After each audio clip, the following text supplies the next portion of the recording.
Breakan nyo pa. Yan, dito ma'am, dito. Breakan nyo pa ma'am. Dito ma'am sa harapan ng... Dito sa... Ipasok natin dyan. Ma'am, pero pag pinasok mo siya ma'am, hindi pa harap ma'am ha, patalikod.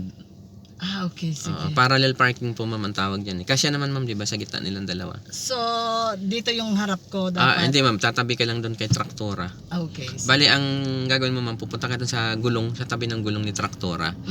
Tapos mga isang dangkal ma'am ang layo mo. Okay. So, dikit po yun. Tapos likod ni traktora yan. At saka yung likod natin dapat mong pantay. Okay. Diretso lang. Bali, diretso ka lang doon sa tabi ni traktora. Yan. Hindi ka papasok ma'am. Tatabi po kayo kay traktora. Parallel po kayo. Itatabi ko lang. Pag pumasok po kayo ma'am, tabingi po kayo. Yan, konti lang. I-right nyo po ulit. I-right nyo po yung manibela ma'am. Yan, didikit po kayo. Tapos ipantay, ang likod natin ma'am, ipantay mo rin sa likod niya. Okay. Sige, forward po kayo. Dito po, i-right nyo konti ma'am.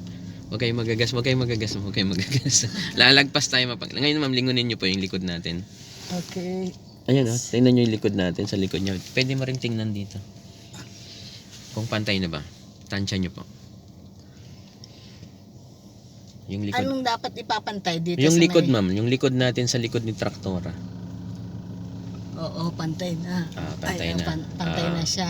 So magre-reverse po kayo ngayon. Reverse. Tapos ang gagawin nyo sa manibela ma'am, ita-turn nyo siya sa right ma'am ng isa lang. Okay. Turn nyo isa lang. Ito lang pa ito. Yan. Atras po kayo ngayon. Yan. Huwag ka magagas ma'am. Pag nagpa-parking kayo, breakan nyo po. Mabreakan nyo po ma'am. Medyo mabilis na po yan. Yan. Kontrolado nyo ng brake ma'am. Tapos hintayin nyo lumampas itong side mirror ma'am sa likod ni traktora. Sa likod niya. Bago natin ibalik si manibela. Sige pa, atras nyo pa. Nakadiagonal kasi tayo.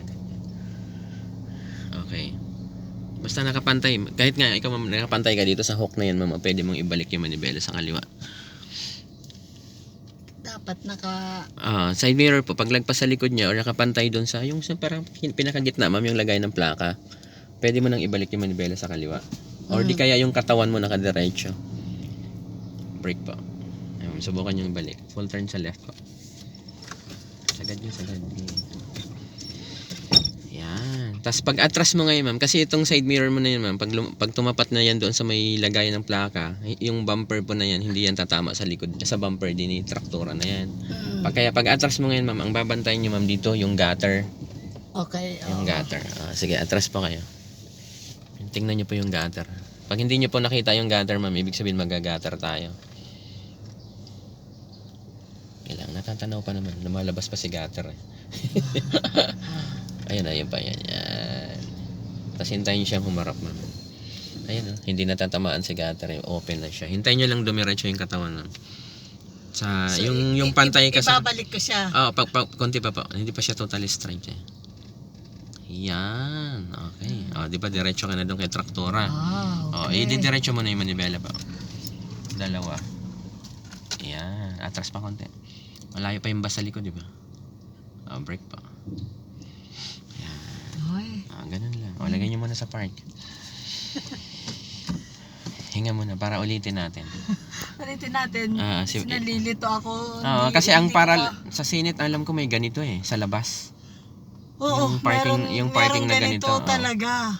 Marami kaming parking sa Senate. Kaso, Diyos ko, agawan ang parking namin sa Senate. Kasi kailangan maaga ka doon. So, ibig sabihin, napupuno din ang parking doon? Hindi ganun kadami ang parking doon? Ay, punong-puno.